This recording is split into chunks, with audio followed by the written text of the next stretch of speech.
រឿងសុបិនមរណៈមានរឿងព្រេងមួយបានដំណាលមកថានៅក្នុងព្រៃដ៏ជ្រៅមួយមានបិសាចមួយរស់នៅទីនោះបិសាចនោះមានឫទ្ធិអំណាចខ្លាំងពូកែណាស់មិនងាយនឹងមាននរណាម្នាក់អាចយកឈ្នះលើបិសាចនោះបានឡើយអ្វីដែលកាន់តែគួរឲ្យខ្លាចទៅទៀតនោះបិសាចនោះតែងតែសម្លាប់មនុស្សដោយចូលទៅបំភាន់នៅក្នុងការសុបិន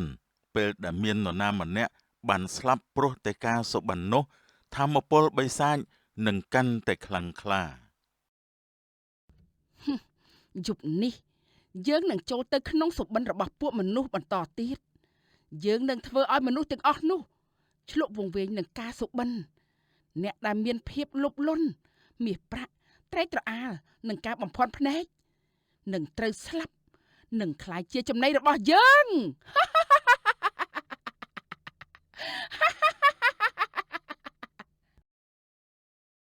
ពុកវាមកហូបបាយមកពុកវា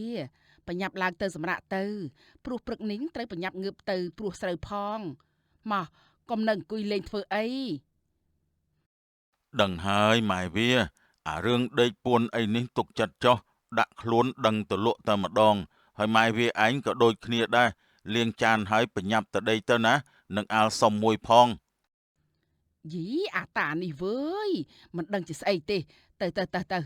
ឪវាឡើងទៅដេកមុនទៅយកកម្លាំងស្អែកផងណាណែខ្ញុំលាងរួចហើយខ្ញុំទៅសម្រាប់ដែរហើយកុំនៅចាំខ្ញុំអីណា ខ្ញុំទៅដេកមុនហើយអញ្ចឹងយាយឯងប្រញាប់មកណាធ្លាក់ខ្យល់ត្រជាក់ផងដេកអោបគ្នាបានឃុំ ពូប្រញក៏ឡើងទៅសម្រាប់មុនមីងណយបានទៅចំណែកមីងណយក្រោយលាងចានរួចក៏ឡើងទៅសម្រាប់ចិត្តពូប្រញដែរ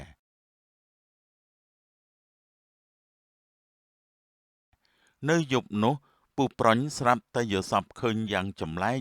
ធ្វើឲ្យពូប្រញនឹកឆ្ងល់ថាតើវាជាកន្លែងអី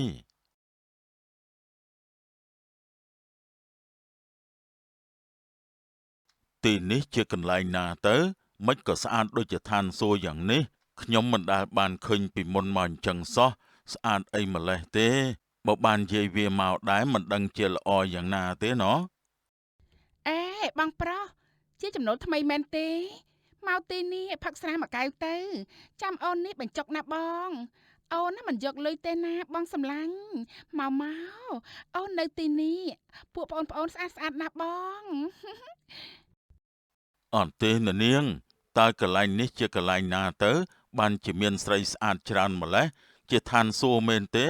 មើលទៅប្លែកណាស់ខ្ញុំមិនដែលបានឃើញពីមុនមកសោះមិនដឹងសួរធ្វើអីទេឆាប់ផឹកទៅបើមិនផឹកទេប្រយ័ត្នពួកខ្ញុំពីណីណាឆាប់ផឹកទៅបង បានខ្ញុំផឹកក៏បានដែរតែខ្ញុំផឹកតែមួយកែវនឹងទេណាព្រោះខ្ញុំខ្លាចប្រពន្ធខ្ញុំខឹងណានាងអូនបងប្រុសហាបងមិនចង់ទៅលេងខាងនោះទេអីទីនោះមានទេសភាពស្អាតណាស់និងមានមាសប្រាក់កែវកងច្រើនណាស់បងទៅដឹងតែជាប់ចិត្តមិនខានទេពិតមែនអីបើអញ្ចឹងខ្ញុំទៅខ្ញុំចង់ទៅមើលតើមានអីស្អាតខ្លះបានជាជាប់ចិត្តយ៉ាងនេះនោះ ឆាប់មកតាមខ្ញុំមក គឺទីនេះហើយទីនេះគឺជាវិមានហើយបើសិនជាបងចង់បានអ្វីបងនឹងបានតាមបំណងប្រាថ្នាដែលបងប៉ងបានទាំងអស់ណាបង វិមានវិមាននេះពិតជាចង់បានអីបាននឹងពិតមែនអីខ្ញុំនេះក្រលំបាកមកយូរហើយតែប៉ុណ្ណេះយើងនឹងក្លាយជាអ្នកមានជាមិនខានទេ ហឹម ពិតមែនបើមិនជឿទេបងនិយាយទៅថាបងចង់បានអ្វីវិមាននេះនឹងឲ្យតាមបំណងប្រាថ្នារបស់បងភ្លាមណា អញ្ចឹងខ្ញុំចង់បានមាសប្រាក់កែវកងច្រើនតែបានដែរទេនាងប្រកាសជាបានឲ្យតែបងមានបំណងប្រាថ្នាចង់បាននោះវិមាននឹងប្រើយុទ្ធសិលបញ្ចេញមាសប្រាក់ជាច្រើនឲ្យបងជាមិនខានទេ បើអញ្ចឹងបងប្រាថ្នាហើយណាវិមានទេពខ្ញុំមានបំណងប្រាថ្នាចង់បានមាសប្រាក់កែវកងជាច្រើនសូមវិមានទេពជួយសម្រេចបំណងប្រាថ្នាឲ្យខ្ញុំផងចុះពេលនោះវិមានបានបញ្ចេញពន្លឺធ្វើឲ្យមានមាសប្រាក់ជាច្រើនចេញមកនៅនឹងមុខពូប្រញនេះ នេះគឺជាមាសពិតមែនពេលនេះយើងនឹងក្លាយជាអ្នកមានហើយតើខ្ញុំចង់មានបំណងប្រាថ្នាបន្ថែមទៀតបានទេខ្ញុំចង់បានម្ហូបឆ្ងាញ់ឆ្ងាញ់ស្រាឆ្ងាញ់ឆ្ងាញ់និងមានស្រីស្អាតស្អាតកំដរ5នាក់តើបានដែរទេប្រកាសជាបានបងឲ្យតែបងមានបំណងអ្វីគឺបានទាំងអស់មិនកំណត់ទេណាបងសុំឲ្យច្រើនទៅណា អូចាម្ល៉េះអញ្ចឹងខ្ញុំនឹងសុំឲ្យច្រើនហើយចាប់តាំងពីពេលនេះទៅយើងលេងក្រទៀតហើយ យ៉ាងមិនដែរពេញចិត្តដែរទេបងចង់នៅទីនេះទេបង ពេញចិត្តណាស់អូនបងនេះមិនដែលបានហូបឆ្ងាញ់ឆ្ងាញ់ហើយមានស្រីស្អាតមកបញ្ចុកអញ្ចឹងទេបងមិនចង់ទៅវិញសោះ អឺតើបងប្រុងចង់ទៅវិញដែរទេនឹងកន្លែងនេះសប្បាយអញ្ចឹងបងមិនចង់ទៅវិញទេមែនទេ បងលេងចង់ទៅវិញហើយអូននៅទីនេះសប្បាយមានស្រីស្អាតមានមាសប្រាក់ចាយមិនអស់ពិតជាចង់នៅទីនេះណាស់ណាមួយមិនចង់បែកពីពួកអូនទេសុំថើបមួយមើល បើអញ្ចឹងសូមបងសប្បាយជាមួយនឹងគ្រប់យ៉ាងនៅទីនេះជារៀងរហូតទៅចុះ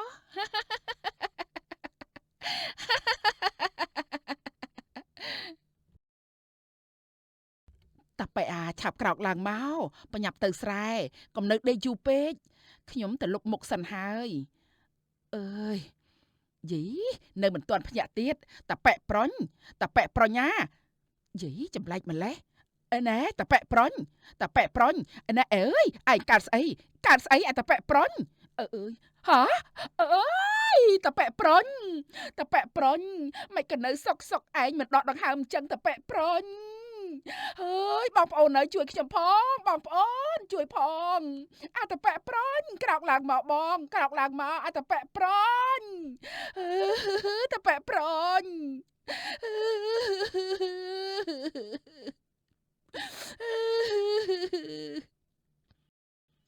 ហើយវាយ៉ាងម៉េចនឹងនាងណយអាម៉េចក៏ស្រែកអីស្រែកយ៉ាងនេះដូចជាមានអាណាងាប់អញ្ចឹងអើយស្រែកផ្អើលពេញមកភូមិទៅហើយវើយ មែនហើយមានរឿងអីមិនបានជាស្រែកបែបនេះអ្នកណាកើតអីហីបងណយបានជាស្រែកផ្អើលឡើងអស់ទាំងភូមិទៅហើយហ្នឹង យេលោកបងសាន់ជួយខ្ញុំផងប្តីខ្ញុំមិនដឹងជាយ៉ាងម៉េចទេព្រឹកឡើងដាស់មិនក្រោកហើយខ្ញុំយកដៃស្ទាបច្រមុះគាត់ក៏មិនដកដង្ហើមទៀតតើគាត់ស្លាប់មែនទេយាយហាលោកបងជួយមើលខ្ញុំផងទៅមើលខ្ញុំមិនដឹងធ្វើយ៉ាងម៉េចទេ ចាំខ្ញុំពិនិត្យមើលបន្តិចសិនបងណយបងកាត់ចិត្តទៅលបងប្រុញពិតជាស្លាប់ពិតមែនហើយ មិនអញ្ចឹងនៅសុកមិនក៏ស្លាប់បែបនេះអាតប៉ែប្រុញមិនក៏ទៅលឿនបែបនេះម្សិលមិញនៅនិយាយគ្នាធម្មតាសមិនក៏ឯងទៅជាស្លាប់បែបនេះចាប់ក្រោកឡើងអាតប៉ែប្រុញក្រោកឡើងមកអាតប៉ែ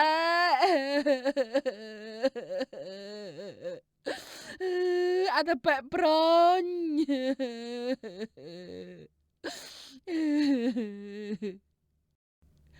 ណយអើយឈប់យំទៅធ្វើម៉េចបើប្រុញគេទៅបានសុខហើយឯងមានតែកាត់ចិត្តទៅចាយាយតែមិនគួរសោះឡើយម្សិលមិញនៅនិយាយគ្នាសុកនឹងមិនគួរណាស្លាប់លឿនបែបនេះទេឯងស្លាប់ទៅបានសុខចុះណាខ្ញុំនៅម្នាក់ឯងចេះមើលថែខ្លួនឯងហើយ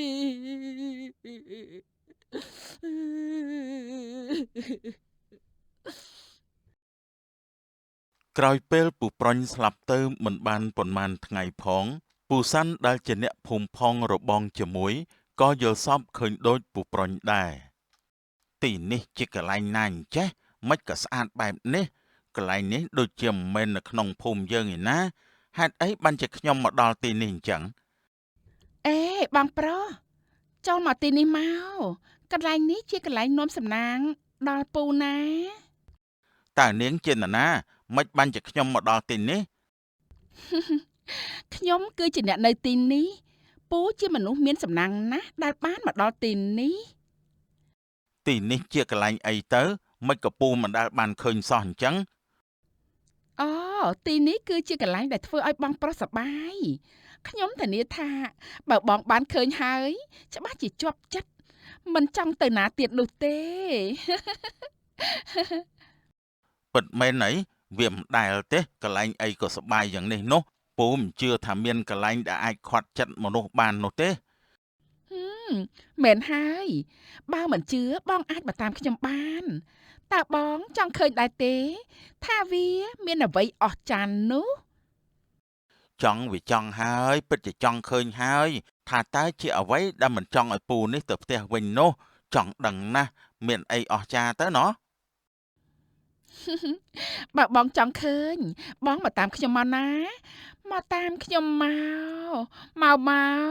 នឹងឃើញហើយថាមានអ្វីអស្ចារ្យនោះគឺទីនេះហើយតើពូយល់យ៉ាងណាដែរស្អាតទេពូអាចធ្វើឲ្យពូមិនចង់ទៅផ្ទះទេប៉ុណ្ណឹងហឹម ទីនេះស្អាតមែនតែទីនេះគេហៅតែស្អីទៅណោះពូមិនដែលបានឃើញកន្លែងណាស្អាតបែបនេះទេក្មួយអើយពិតជាស្អាតមែនតាចង់រស់នៅណាស់ប្លែកភ្នែកមែនទែន ទីនេះគឺជាវិមាននៃសេចក្តីសុខអ្នកបានមកដល់ទីនេះមិនដែលគិតចង់ត្រឡប់ទៅវិញឡើយ ពិតមែនហើយនេះជាវិមាននៃសេចក្តីសុខមែនតែក្រៅពីវិមាននេះតើនឹងមានអ្វីទៀតដែរទៅពូនេះចង់ឃើញណាស់ថាតើវាមានអ្វីប្លែកទៀត វិមាននេះមិនត្រឹមតែមើលទៅស្អាតប៉ុណ្ណោះទេតែថែមទាំងមានធម៌ពលអស្ចារ្យទៀតផងតែលោកពូចង់ដឹងដែរទេថាវាមានធម៌ពលអស្ចារ្យអ្វីដែរទៅ តើអស្ចារ្យយ៉ាងម៉េចទៅមើលទៅមិនមានអីប្លែកផងគ្រាន់តែស្អាតហ្នឹងមិនមានអ្វីអស្ចារ្យទេឬក៏មានរបស់របរអីនៅក្នុងហ្នឹងមែនទេក្មួយ ហឹម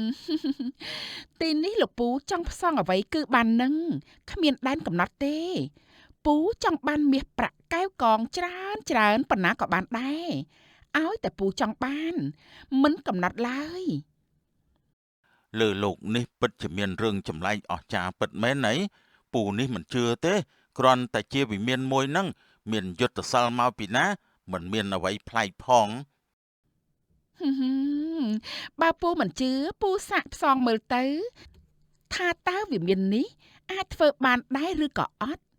បើខ្លាចខ្ញុំកុហកនោះណា បានពូនឹងផ្សងសុំឲ្យទីនេះកើតមាននៅភ្នំមាសមួយតើបានដែរទេ ពិតជាបានពូចង់បានភ្នំមាសច្រើនជាងនេះក៏បានដែរឲ្យតែពូសុំវិមាននឹងធ្វើឲ្យពូភ្លាម អញ្ចឹងពូនឹងសុំប្រាថ្នាហើយណា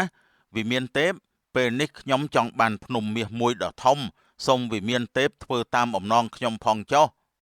ស្រាប់តែភ្លាមនោះភ្នំមាសមួយបានផុសនៅចំពោះមុខពូសាន់ធ្វើឲ្យពូសាន់ភ្ញាក់ផ្អើលជាខ្លាំងនេះពិតជាភ្នំមាសពិតមែនទីនេះគឺពិតជាទឹកដីអច្ឆរិយៈពិតមែនហើយមិនគួរឲ្យជឿសោះថាមានកន្លែងស័ក្តិសិទ្ធិអញ្ចឹងទៀត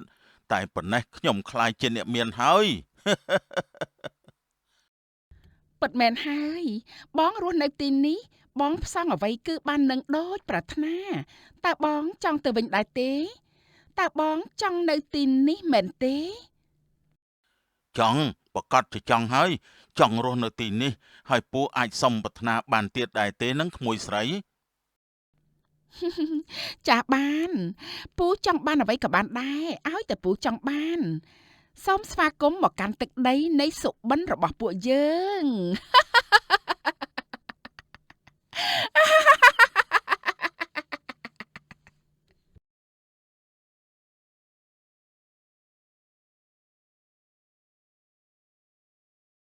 យីអាសាន់នេះវិញដេកអីក៏យូរម្លេះវើយសាន់អើយសាន់នៅផ្ទះដែរទេនឹងសាន់យីមិនក៏មិនឃើញអញ្ចឹងតែសំភារៈធ្វើស្រែនៅទីនេះទាំងអស់តើហើយចោះបាត់មនុស្សទៅណាទៅទ្វារផ្ទះជាប់សោពីខាងក្នុង បើចេញក្រៅវាគួរតែចាក់សោពីខាងក្រៅមិនមែនចាក់នៅខាងក្នុងចឹងទេតែបើនៅខាងក្នុងគួរតែលឺយើងហៅហើយទៅមើលតាមបង្អួចទៀតទៅមើលយាយនៅដេកតើចុះមិនក៏ហៅមិនលឺសោះអញ្ចឹងសានអើយសានណាសានអើយសានអីវីវ៉ហើយមានរឿងអីចេះជាធម្មតាសានមិនដែលបែបនេះទេទៅរកគេមកជួយហើយទៅបានបងប្អូនអើយមកជួយគ្នាបន្តិចមកឲ្យលឿនឡើងបងប្អូនទាំងអស់គ្នាអើយមកជួយគ្នាបន្តិចមកហើយមានរឿងអីទៅយាយណាងបានគេស្រែកខ្លាំងម្ល៉េះអ្នកណាគេកើតថៃមែនទេយាយមានរឿងអីយាយបានជាស្រែកស្លន់ស្លោបែបនេះអញ្ចឹងហើយពុកសាន់មានរឿងអីមែនទេយាយតាអើយតាជួយទៅមើលអាសាន់បន្តិចទៅមិនដឹងជាយ៉ាងម៉េចទេខ្ញុំហៅយ៉ាងណាក៏មិនព្រមភ្ញាក់សោះតែខ្ញុំបានអើតតាមបង្អួចទៅឃើញវាដេកធម្មតាខ្ញុំខ្លាចតែមានរឿងអីទេតានាងណយ៉ាឆាប់ចូលទៅមើលបន្តិចទៅតាពួកយើងចូលទៅមើលបន្តិចទៅតាក្រែងលោមានរឿងអីតោះអញ្ចឹងចូលទៅមើលសានអើយសានណាមើលទៅប្រហែលជាត្រូវកោះទ្វារហើយទៅបានបើចាក់សោងក្នុងចឹងនោះអើយធ្វើយ៉ាងម៉េចក៏បានដែរតាខ្ញុំនេះណាមានអារម្មណ៍ដូចជាមិនសូវស្រួលសោះហើយវាមិនដែលកើតអញ្ចឹងទេតាខ្ញុំយកដៃកោះមកឲ្យតាមកឲ្យមកតាមកកោះបានហើយចូលទៅមើលសានអើយសានសានអើយសានអើយវីវ៉ហើយតាមិនភ្ញាក់សោះហើយមានរឿងអីទៅបានជាមិនងើបអញ្ចឹង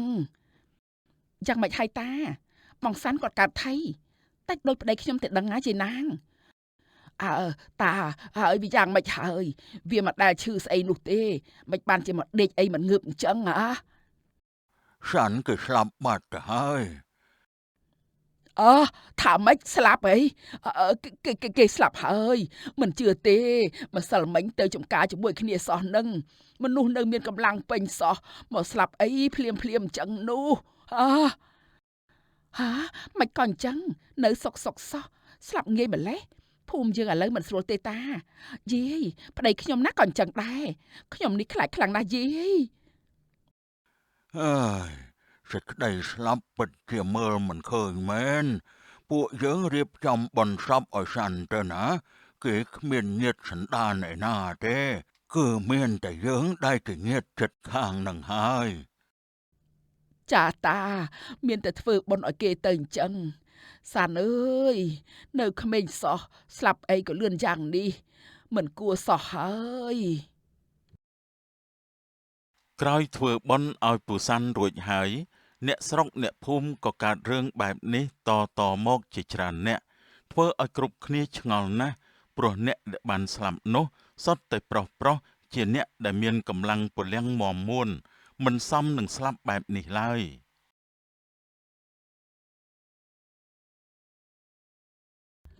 យាយហេតុអីបានជាអ្នកភូមិយើងស្លាប់ច្រើនម្ល៉េះយាយហើយដែលសំខាន់ស្លាប់សុទ្ធតែប្រុសមានកម្លាំងហើយស្លាប់ទាំងនៅស្រស់តែម្ដងតាំងពីប្តីខ្ញុំរហូតដល់បងសាន់ហើយក៏មានអ្នកបន្តបន្ទាប់មកទៀតមិនដឹងថាមានរឿងអីទេមិនបានទៅជាបែបនេះណោះយាយក៏មិនដឹងដែរនឹងយាយក៏ចម្លែកក្នុងចិត្តដែរព្រោះបើតែម្នាក់វាណាមិនអីទេតែនេះឲ្យតែអ្នកស្លាប់សុទ្ធតែបែបនេះដូចគ្នាតែទាំងអស់យាយឬអាចជាអាគមភ្លឹងងងឹតទេដឹងយាយតែថាបើសិនជាតែម្នាក់យើងអាចស្មានបែបនេះតែអ្នកភូមិសឹងតែទាំងអស់បែបនេះយាយក៏មិនហ៊ានថាដែរហើយធ្វើយ៉ាងម៉េចទៅទើបដឹងការពិតទៅយាយឥឡូវភូមិយើងនៅសល់តែស្រីហើយណាយាយមិនដឹងទេណយអើយថារឿងនេះវាមកពីមូលហេតុស្អីនោះព្រោះយាយមិនដែលបានជួបរឿងបែបនេះទេចង់ដឹងពីមូលហេតុមែនទេគឺមកពីពួកគេនោះមានចិត្តលោភលន់ចង់រស់នៅស្រួលដោយមិនចេះប្រមាណខ្លួនទើបបានជាពួកគេស្លាប់បែបនេះ អ្នកណាក៏ដោយឲ្យតែមានចិត្តលុបលន់ហួសហេតុអ្នកនោះនឹងត្រូវស្លាប់ហើយខ្លាចជាធម្មពលដ៏មហាសាលរបស់យើងនឹងឲ្យពួកឯងស្លាប់គ្រប់គ្នា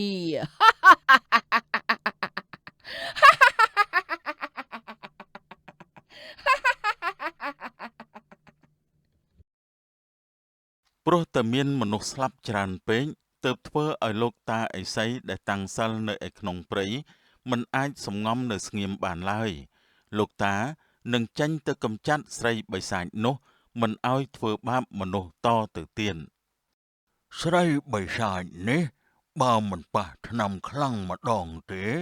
គឺច្បាស់ជាមិនរៀងចាឡើយ ដល់វេលាយប់អ្នកស្រុកអ្នកភូមិនាំគ្នាសម្រាកជាធម្មតានៅយប់នោះមីងណ້ອຍក៏លង់លក់នៅក្នុងដំណេកនោះហើយក៏យល់សប្តិថាបានទៅកាន់កន្លែងបំភាន់ភ្នែកនោះ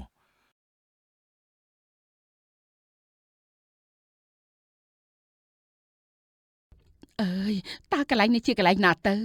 មិនក៏មិនដូចជាឋានមនុស្សលោកសោះអញ្ចឹងឬមួយក៏ទីនេះវាជាឋានសួគ៌ឬក៏យើងស្លាប់ហើយហ៎បងស្រីចូលម្នេះមកខ្ញុំរងចាំបងយូរហើយតើនាងជាអ្នកណាខ្ញុំគឺជាអ្នកនៅទីនេះមើលការខុសត្រូវនៅទីកន្លែងនេះហើយទីនេះជាកន្លែងណាមិនក៏សុកខ្ញុំមកដល់កន្លែងនេះទីនេះគឺជាកន្លែងផ្ដល់សេចក្តីសុខអ្នកដែលបានមកដល់កន្លែងនេះហើយច្បាស់ជាជាប់ចិត្តមិនចង់ត្រឡប់ទៅវិញឡើយកន្លែងដែលផ្ដល់សេចក្តីសុខតើផ្ដល់ក្តីសុខយ៉ាងម៉េចទៅបើបងចង់ដឹងបងមកតាមខ្ញុំមកខ្ញុំជូនទៅកន្លែងដែលបងមិនចង់ទៅផ្ទះវិញណា មីងណ້อยក៏ដើរតាមស្រីស្អាតអ្នកនាំផ្លូវនោះពេលដើរទៅដល់ស្រាប់តែគាត់ក្រឡេកឃើញពូប្រុញនិងពូសាន់រួមទាំងអ្នកភូមិដទៃទៀតកំពុងតែនៅទីនោះដូចគ្នាគាត់ក៏និយាយថា នោះគឺជាតពៈប្រុញតើហើយនឹងលោកបងសាន់តើអាមិនក៏មកនៅទីនេះដែរ គ្មានអីទេពួកគាត់កំពុងតែសោយសុខហើយគាត់មកដល់ទីនេះហើយគាត់មិនចង់ទៅវិញទេសោយសុខស្អីទៅពួកគេបានស្លាប់ទៅហើយមិនបានជាមកនៅទីនេះអញ្ចឹងឆាប់មកតាមខ្ញុំមកមិនបាច់នៅមើលពួកគាត់ទេប្រញាប់មកជាមួយខ្ញុំមកតែពួកគេនៅទីនេះធ្វើស្អីហ្នឹង គ្មានអីទេពួកគេកំពុងតែនៅសប្បាយ ស្រីស្អាតក្នុងសុបិននោះមិនព្រមឲ្យមីងណ້อยនិយាយអ្វីទាំងអស់ក៏ប្រញាប់នាំមីងណ້อยទៅឲ្យដល់វិមាននោះ មកដល់ហើយអ្នកមីងវិមាននេះហើយដែលជាឋានសួគ៌អូស្អាតណាស់វិមាននេះពិតជាស្អាតខ្លាំងណាស់គួរឲ្យចង់រស់នៅខ្លាំងណាស់លោកអើយ ពិតមែនហើយទីនេះស្អាតណាស់អ្នកដែលបានមកដល់ទីនេះនឹងជាប់ចិត្តមិនចង់ទៅវិញទេតើអ្នកមីងចង់រស់នៅទីនេះទេមែនហើយនៅទីនេះស្អាតណាស់ខ្ញុំមិនដែលឃើញពីមុនមកទេគួរឲ្យចង់រស់នៅខ្លាំងណាស់ទីនេះមិនត្រឹមតែស្អាតទេបងស្រីថែមទាំងអាចបន់ស្រន់សុំបានគ្រប់យ៉ាងទៀតផងមិនថាមាសប្រាក់អ្វីទេគឺបានទាំងអស់ឲ្យតែបងចង់បានពិតមែនទេខ្ញុំអាចសុំបានគ្រប់យ៉ាងពិតមែនទេមែនបងស្រីសាក់បន់ភ្លាមទៅចង់បានអ្វីដែលបងចង់បានវិមាននេះនឹងឲ្យបងបានគ្រប់ពេលទាំងអស់អើយវិមានទេពខ្ញុំមានបំណងប្រាថ្នារបស់ខ្ញុំគឺខ្ញុំចង់បានផ្ទះធំមួយខ្នងមានអ្នកបម្រើឆ្វេងស្ដាំនិងមានមាសប្រាក់ចាយមិនចេះអស់ គ្រាន់តែមីងណ້อยបន់ស្រន់មួយសន្ទុះស្រាប់តែផ្ទះដ៏ធំស្កឹមស្កៃដែលមានអ្នកបម្រើឆ្វេងស្ដាំរួមទាំងមាសប្រាក់ជាច្រើនក៏បានផុសនៅក្នុងមុខរបស់មីងណ້อย អូគឺពិតជាស័ក្តិសិទ្ធិពិតមែននេះហើយជាផ្ទះដែលខ្ញុំចង់បាននៅថ្ងៃអនាគតវិមាននេះពិតជាធ្វើតាមបំណងប្រាថ្នាយើងពិតមែន មែនហើយទីនេះគឺបែបនេះហើយបងស្រីចង់នៅទីនេះដែរទេខ្ញុំណែ និយាយមិនទាន់ចប់ផង ស្រាប់តែលោកតាឥសីបង្ហាញខ្លួននៅក្នុងមុខមីងน้อยនិងស្រីស្អាតនោះ ឈប់បោកមិនឆោតគេតទៅទៀតទៅនាងស្រីបិសាចសុបិនយើងនឹងមិនឲ្យនាងធ្វើបាបមនុស្សទៀតទេ ឯងជាអ្នកណាហេតុអីបានជាឯងមកដល់កន្លែងយើងអញ្ចឹងហ៎ យើងគឺជាឥសីឆាប់ទៅប្រាប់ម្ចាស់ឯងដែលជាស្រីបិសាចនោះឲ្យបញ្ឈប់ទង្វើនេះភ្លាមទៅ តាកញ្ចាស់ឯងពិតជាថ្លាមធំមែនតាឯងលែងចង់រស់ហើយមែនទេអេមានរឿងអីទៅបាត់ជាខ្ញុំឈឺក្បាលខ្លាំងម្លេះហើយពួកគេនឹងជាអ្នកណាហ៎ ចៅស្រីឯងកំពុងតែចាញ់បោកការបោកបញ្ឆោតរបស់បិសាចហើយនេះគឺគ្រាន់តែជាសុបិនតែប៉ុណ្ណោះ រឿងនេះវាយ៉ាងម៉េចទៅមិនបានជាខ្ញុំមកដល់កន្លែងនេះទៅវិញអូឈឺក្បាលខ្លាំងណាស់លោកអើយឈឺក្បាលណាស់ លោកតាឥសីក៏បានគ្រវាសដៃស្រាប់តែអ្វីដែលនៅជុំវិញក៏ប្រែផ្លាស់ទៅជាទីវាលរហោឋានគួរឲ្យខ្លាចទៅវិញបន្ទាប់មកលោកតាឥសីបានប្រើយុទ្ធសិលបាញ់ទៅលើស្រីបិសាចធ្វើឲ្យស្រីបិសាចនោះរលាយខ្លួនបានទៅ ហាស្រីស្អាតបាញ់មិញទៅណាបាត់ហើយខ្ញុំមកនៅកន្លែងបែបនេះអញ្ចឹងតើកន្លែងនេះជាកន្លែងណាទៅហ៎ កុំអាលនិយាយច្រើនអីណាចៅឆាប់ភ្ញាក់ដឹងខ្លួនហើយចេញពីទីនេះទៅចាំតាអ្នកនាំផ្លូវចៅទៅផ្ទះវិញ ក្រោយពីលោកតានិយាយបែបនេះហើយមីងน้อยក៏ភ្ញាក់ដឹងខ្លួនឡើងវិញពេលមីងน้อยភ្ញាក់ក៏ឃើញលោកតានៅឈរចុងជើងមីងน้อยគ្រាន់តែបើកភ្នែកឃើញលោកតាក៏ស្ទុះមកលុតជង្គង់ លោកតាមិញនេះខ្ញុំទើបតែឃើញលោកតានៅក្នុងយល់សពតា មែនហើយចៅសំណាងណាស់តែតាបានទៅខាត់មិនឲ្យឆ្លើយយល់ព្រមនឹងស្រីបិសាចនោះកុំអីពេលនេះចៅនឹងមិនអាចងើបឡើងមកវិញបានជារៀងរហូត ថាម៉េចលោកតាអ្វីដែលខ្ញុំសុបិនឃើញនោះគឺជាអ្វីទៅ នោះគឺជាសុបិនមរណៈនៅក្នុងសុបិននោះបើសិនជាអ្នកដែលមានចិត្តលោភលន់នឹងមិនអាចវិលមកវិញបានជារៀងរហូត អញ្ចឹងតើបានជាខ្ញុំឃើញប្តីខ្ញុំលោកបងសាន់រួមនឹងអ្នកភូមិផ្សេងទៀតដែលបានស្លាប់នៅទីនោះទាំងអស់មានន័យថាពួកគេសុទ្ធតែបានសុបិនឃើញរឿងបែបនេះមែនទេលោកតា ពិតណាស់ចៅបិសាចនោះគឺជាបិសាចសុបិនបើយើងយល់ព្រមនៅទីនោះយើងនឹងមិនអាចត្រឡប់មកវិញបានជារៀងរហូត លោកតាតើមានអ្វីដែលអាចរារាំងកុំឲ្យយល់សុបិននេះទៅលោកតា គឺតានឹងទៅកំចាត់នាងបិសាចព្រៃនោះលុះត្រាតែវាងាប់ទើបពួកចៅរស់នៅមានសេចក្តីសុខណាចៅ លោកតាសូមលោកតាជួយដល់ពួកចៅផងពួកចៅមិនចង់ស្លាប់ទេលោកតា រឿងនេះកុំបារម្ភអីតានឹងពាត់សីមាភូមិនេះដើម្បីបញ្ជាមិនឲ្យសុបិនអាក្រក់នោះមកដិតដាមក្នុងអារម្មណ៍អ្នកភូមិនេះទៀតឡើយតែយ៉ាងណាសីមានេះវាមានកំណត់ដូច្នេះហើយបើសិនជាថ្ងៃលិចនៅមិនទាន់ឃើញតាត្រឡប់មកវិញទេនោះបញ្ជាក់ថាតានឹងមិនអាចត្រឡប់មកវិញជារៀងរហូតតែបើសិនជាឃើញតាត្រឡប់មកវិញនោះបញ្ជាក់ថាបិសាចព្រៃនោះវាងាប់ក្រោមស្នាដៃរបស់តាហើយចៅយល់ទេ ចៅយល់ហើយលោកតាចៅនឹងយករឿងនេះទៅប្រាប់អ្នកភូមិគ្រប់គ្នាឲ្យបានដឹង អញ្ចឹងតាទៅសម្រាប់នាងបិសាចនោះហើយណា ក្រោយពីមានការផ្ដាំផ្ញើពីលោកតារួចហើយ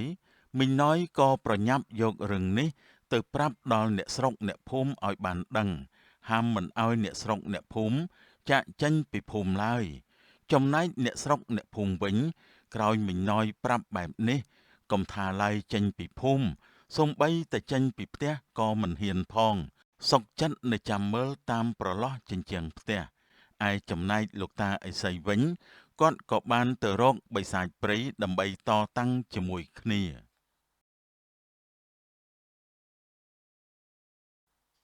បិសាចព្រៃឯងឆាប់បង្ហាញខ្លួនភ្លាមមក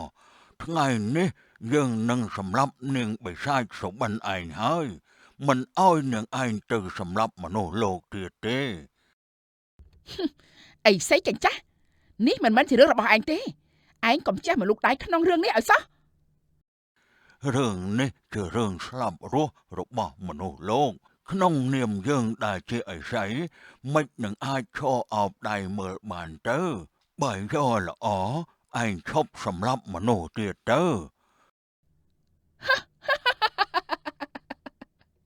ឈប់សម្លាប់មនុស្សហេយើងជាបិសាចសម្លាប់មនុស្សគឺជារឿងធម្មតាទេឬក៏ឯងចង់មកស្លាប់ជាមួយដែរហ៎ ចង់សម្លាប់យើងផងអីខ្លាចតែមិនមែនជារឿងងាយនោះទេនាងបិសាចដូចជាមើលស្រាលយើងពេកហើយ លោកតាឥសីនិងបិសាចព្រៃចាប់ផ្ដើមប្រយុទ្ធគ្នាដោយប្រើយុទ្ធសាស្ត្របាញ់ដាក់គ្នាទៅវិញទៅមកមួយសន្ទុះបិសាចព្រៃរៀងអន់កម្លាំងក៏ហោះឡើងទៅលើចុងឈើដើម្បីគេចពីយុទ្ធសាស្ត្ររបស់លោកតា តាអីសីកញ្ចាស់ឯងហ៊ានមកដល់ទីនេះប្រៀបដូចជាមកបូជាជីវិតនៅទីនេះអញ្ចឹងដែរយើងនឹងធ្វើឲ្យស្គាល់ថាសេចក្តីស្លាប់នោះវាយ៉ាងម៉េចចាំទទួលសេចក្តីស្លាប់ទៅ បិសាចបានប្រើយុទ្ធសាស្ត្រធ្វើឲ្យវត្តដែលនៅជុំវិញលោកតាចាប់ផ្ដើមកម្រើករួចរុំខ្លួនលោកតាឥសីជំចិនមិនឲ្យឃើញសំបីតែម្រាមជើងឃើញបែបនេះស្រីបិសាចព្រៃសប្បាយចិត្តណាស់ព្រោះគិតថាលោកតាប្រកាសជាស្លាប់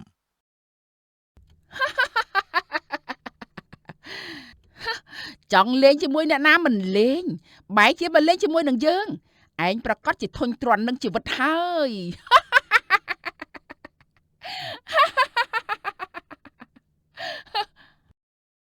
និយាយមិនទាន់ចប់ស្រួលបួលផងវត្តដែលរុំខ្លួនលោកតាឥសីក៏ដាច់ខ្ទេចខ្ទីគ្មានសល់ព្រោះតែលោកតាបានប្រើយុទ្ធសាស្ត្រកំចាយវត្តទាំងអស់នោះ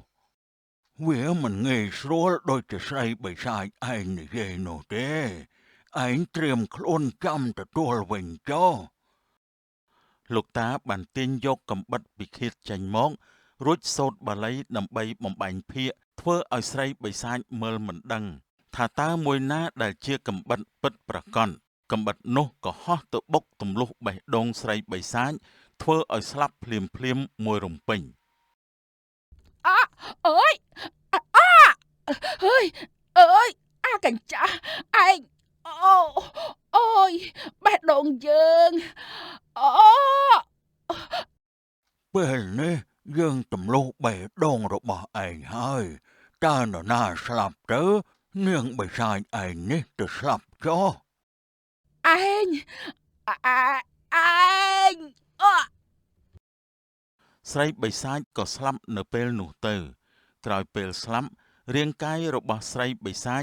ក៏រលាយប្រែក្លាយទៅជាខ្យល់ហោះហើរលើអាកាសបាត់ទៅរីឯលោកតាឥសីក៏ធ្វើដំណើរទៅកាន់ភូមិស្រុកវិញដើម្បីយកដំណឹងនេះទៅប្រាប់ដល់ពួកគេ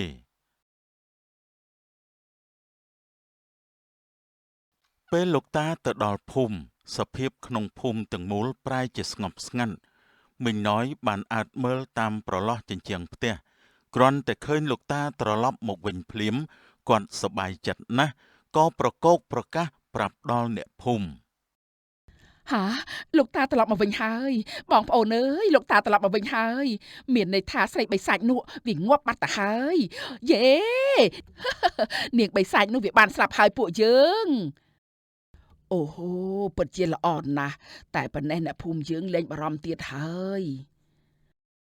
មីងណយមីងណាងរួមទាំងអ្នកភូមិឯទៀតបានចេញពីផ្ទះគ្រប់គ្នា